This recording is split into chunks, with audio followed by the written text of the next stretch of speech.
नमस्कार। तो सुनिए आज की कहानी। एक परिवार में माँ और बेटा रहते थे। बेटे का नाम भोला था। वह अपनी माँ से बहुत प्यार करता था।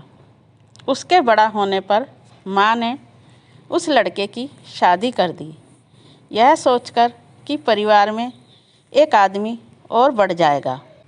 बहू के आने पर थोड़े दिन तो सही रहा, उसके बाद उसने अपने जलवे दिखाने शुरू कर दिए।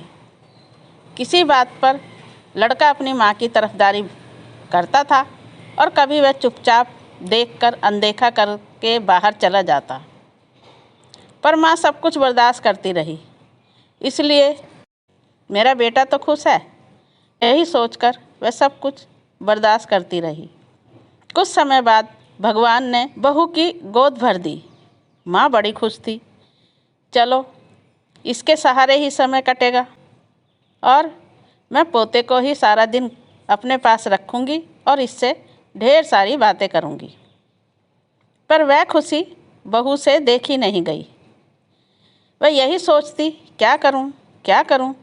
एक दिन बहू ने लड़के से कहा, माँ की खांसी की आवाज़ से बच्चा परेशान होता है, क्यों ना माँ को घर के पीछे जो कमरा है वहाँ भेज दें, नहीं तो हमारे बच्चे को कोई बीमारी लग सकती है। लड़के ने सोचा, माँ इसके सामने रहेगी तो यह ज़्यादा परेशान करेगी। यही सोचकर उसने अपनी माँ को घर के पीछे वाले कमरे में छोड़ आया। पर लड़का शाम को अपने काम धंधे से आकर माँ के पास ज़्यादा समय बिताने लगा था, क्योंकि वह उस तरफ कोई आता जाता नहीं था, तो वह अकेली सारा दिन रहती थी। यह देख बहू सोचने लगी, यह तो मैंने गलत कर दिया। पहले तो ये अपनी माँ से आता जाता ही हाल पूछ लिया करता था, अब तो जब तक नींद नहीं आती तब तक अपनी माँ के पास ही बैठा रहता है। उसने अपनी सास को बेइज्जत करने की चाल चली, जिससे यह बुढ़िया अपने आप घर छोड़कर चली जाए। उसने शाम को खाना नहीं बनाया और अपने सिर को कपड़े से बांधकर ज़ोर ज़ोर से हाय हाय करने लगी। लड़का उसी समय आया और आकर देखा खाना नहीं बना था। लड़के ने बहू के पास जाकर पूछा, आज तुझे क्या हुआ, खाना भी नहीं बनाया, सिर पर भी कपड़ा बांध रखा है। बहू ने कराहते हुए जवाब दिया, मेरी तबीयत बहुत दिनों से ख़राब है, पर आज तो कुछ ज़्यादा ही हो गई, मैं उठ भी नहीं पा रही हूँ। लड़के ने कहा, चलो हकीम के पास चलते हैं। बहू ने कहा, हकीम से तो रोज़ दवा ला रही हूँ। पर हकीम भी जवाब दे चुका। उसने कहा, किसी पीर फकीर को दिखाओ, यह मर्ज दवा से ठीक होने वाला नहीं है। मैं गई थी एक पीर के पास, उसने जो उपाय बताए हैं वह हम नहीं कर सकते और मैं तो कर ही नहीं सकती। बहू ने आवाज़ में दर्द भरकर कहा, मैं उस उपाय से ठीक नहीं होना चाहती, मुझे नहीं होना ठीक। आप परेशान ना हो, मैं अपने आप ठीक हो जाऊंगी। लड़के ने कहा, पर घर में काम कौन करेगा, मेरी माँ को खाना कौन बना कर देगा, इस उम्र में तो मेरी माँ काम नहीं कर सकती। उसने जोर देकर कहा, तुम बताओ क्या उपाय है, मैं सब कुछ कर लूँगा। बहू ने अपनी आवाज़ में दर्द भरकर कहा, नहीं, मैं उस उपाय से ठीक नहीं होना चाहती। लड़का बोला, मगर वह ऐसा कैसा उपाय है जो तुम बताना नहीं चाहती। बहू बोली, हाँ, वो ऐसा ही उपाय है, पर क्या करूं, मुन्ना भी छोटा है। तो सुनो, उस बाबा ने कहा है, तुम्हारी सास अगर अपना सिर मुंडवाकर काला मुँह करके गधे पर बैठकर पूरे मोहल्ले में घूमकर तेरे सामने दरवाजे पर खड़ी हो तो तुम उसकी तरफ चप्पलें उछालना, तो तुम्हारी बीमारी उतर कर भाग जाएगी। लड़का बोला, बस इतनी सी बात, और इस बात को बताने से तू घबरा रही थी। ले, मैं अभी अपनी माँ का सिर मुंडवाता हूँ और जाता हूँ किसी गधे को लेने।